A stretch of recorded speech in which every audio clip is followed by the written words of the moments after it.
to set. Camera speed. Sound production, take one. Action!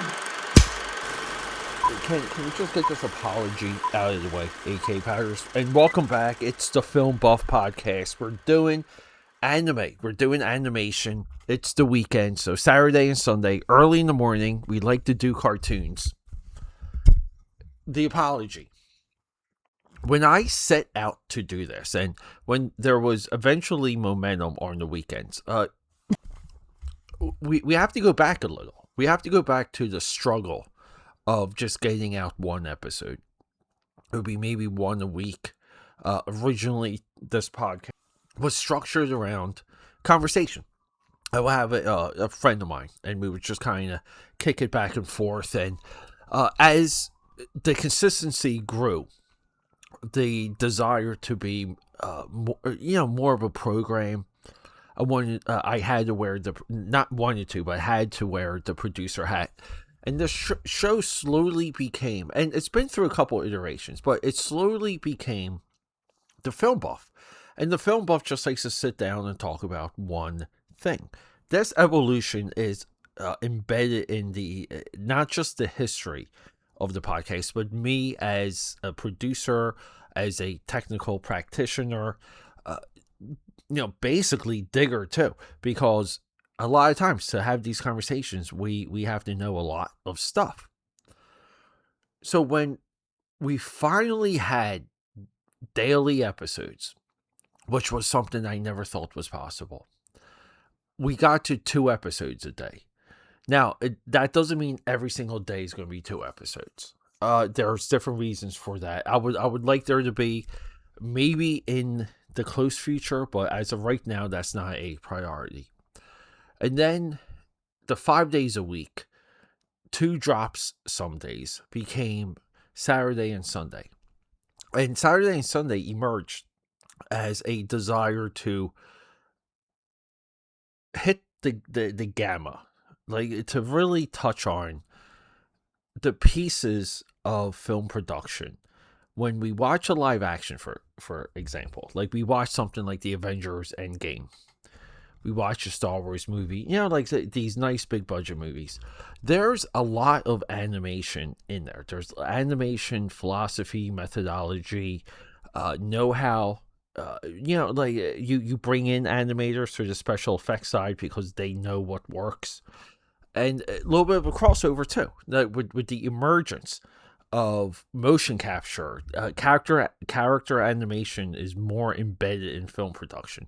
So there was a little bit of a natural transition to get to the source of some of this animation that we see in so many of these movies. And I set out to talk a little bit more about anime and manga, because there's an intersection. And today, it's been a little bit of a stretch since we spoke about anime on this very show. And we're talking about property that's near and dear to my heart. I was there when these movies first dropped. I'm not even sure when did Kill Bill get released. Let's see real quick. 2003. I was smack in the middle at working for the comic shop. I remember all the NECA merchandise, NECA, N-E-C-A. They had Kill Bill P-Wagon. That's short for Pussy Wagon. It's a movie reference. Keychains. They had the actual die-cast car, but the action figures. And Kill Bill was enough of a draw, enough of a property. Pulp Fiction was, even at this point, just embedded in American culture. And people were hungry for Quentin Tarantino. And this idea of what they saw, the images of this movie, and what they were told what it was about, and how he was emulating martial arts cinema, and he was getting some of the guys that choreographed The Matrix and this and that, and it was going to be this martial arts epic that we could not fathom. A lot of people were drawn to the action figures. We would get a lot of girls looking for the girl action figures. I mean, that side, I don't want to call it marketing. That side of the conception of Kill Bill really found a new audience, a type of audience we hadn't seen in the comic shop. So a lot of times, like, we would take down names, and a lot of girls would want Ellie Driver. They would want the bride. They would want the bride regular and bloody. So we would just have to order extra cases, and upcharge or some of the figures, or offer somewhat of a good discount if you got them all. And Kill Bill became a mechanism for the store. So when I was in the theater, 2003, I maybe saw this movie 3 or 4 times. It was just one of those movies. At the time, I had a girlfriend, but she was like, really, like, we were Kill Bill for Halloween one year. It was me, her, and her sister. It was easy for me to be one of the crazy 88s, right? You just need the mask, need the suit, need a prop samurai sword, like, good to go. I remember, like, painting her yellow jumpsuit, painted it with all the blood splatter. And it really looked cool. Like, it was like right there, almost like just minus like some of the patches, but just looking right, like there's a different jacket with the patches versus than what she fights in the House of Blue Leaves. The few times I went to, I think the only time I went to Monster Mania in Cherry Hill, New Jersey, was I was able to get the House of Blue Leaves uncut sequence. So I got maybe one of the last bootlegs I ever bought was Kill Bill. And this was also, like, I am notorious for discussing how few little comic book conventions and shows I've been to. Now, in recent years, with my buddy Mark, I've been to more, we go to more dealer shows, not conventions, but dealer shows. Maybe that qualifies, maybe it doesn't. But in recent years, during this time, I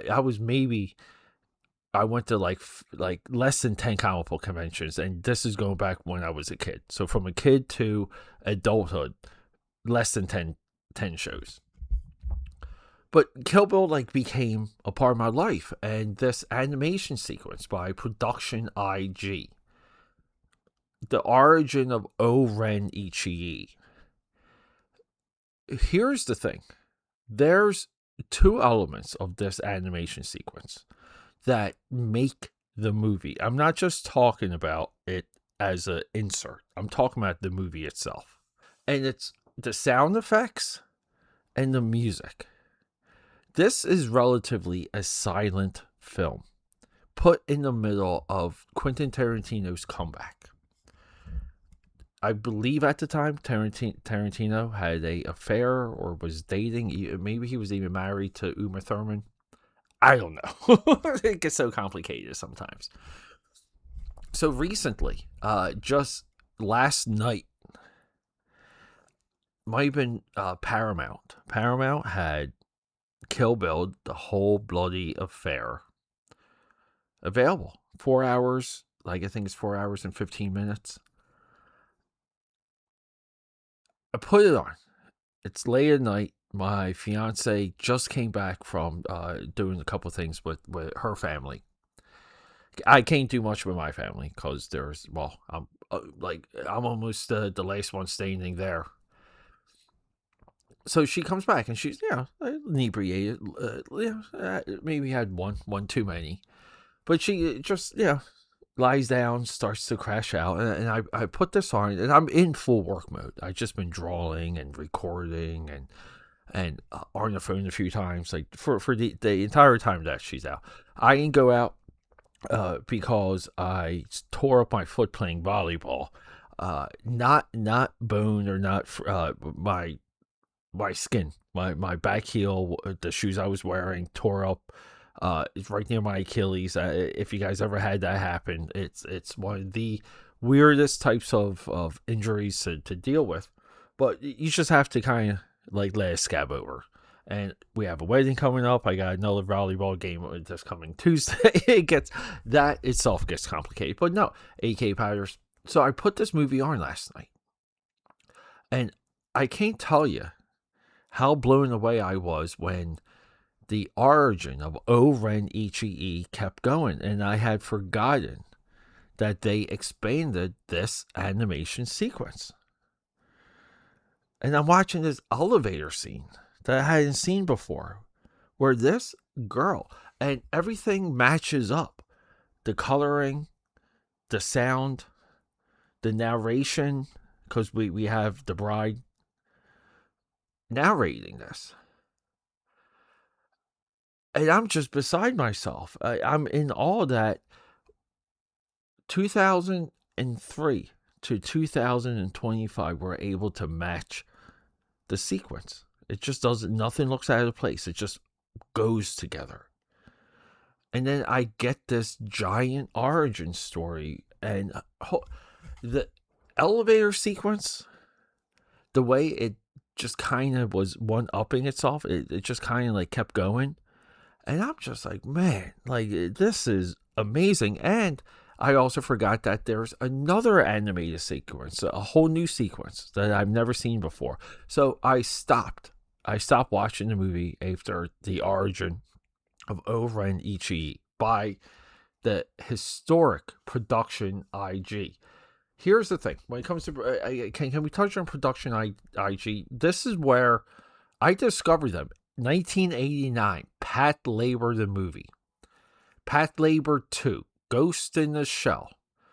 Evangelion, the greatest of all of it. Death of Evangelion, Rebirth. The end of Evangelion, 1997. I had no idea those came out. I've watched and rewatched those on Netflix. And then here's the crazy thing. I remember this DVD selling out at the comic store. Jinro, the Wolf Brigade. We've spoken about that many of times. I still have to bring that to you guys. Ghost in the Shell 2, Innocence. Now, from that point on, not familiar with Ghost in the Shell, Standalone Complex, Solid State Society. These guys, I even know that they're 300 employees. I love their website. If you go in their great recruiting page, 2012, 09 Cyborg. Again, I need to see that. This company that it's amazing that they're still rocking and rolling. It shows you the absolute health of this company. That this company did something culturally impactful in the 90s, right? Or in the early 2000s, we're almost 30 years later. They're still there. You know how many animation companies in the US from the early 2000s that are gone? Nearly all of them. And let me tell you, when it comes to original video release, the OVAs. This is what I'm familiar of theirs, and it's all movie related. 2010, Halo Legends. 2010, Dante's Inferno, an animated epic. I have this recorded. This is one of the great anthologies of all time. It's Dante's Inferno animated epic is number 2 to Matrix when it comes to anthology. Batman, Gotham Knights, Van Helsing, the London assignment. We have to do something on that.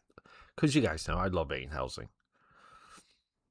And Blue Seed Beyond. There's almost too much to get into with these guys. But I have to say, this company's impressive. This animated sequence is impressive. If you're looking for new anime that you maybe remember, slightly familiar with, I implore you to you can just put on Kill Bill, the whole bloody affair, and just focus on this sequence. You'll be better for it. But yeah, AKAPADers. Yeah, look, I guess a little bit of memories of Kill Bill as well. We'll talk more about Kill Bill down the road, because I barely touched the surface with that. All right, I love you guys. Happy Animation Weekend. Rock and roll. Okay, that's a wrap.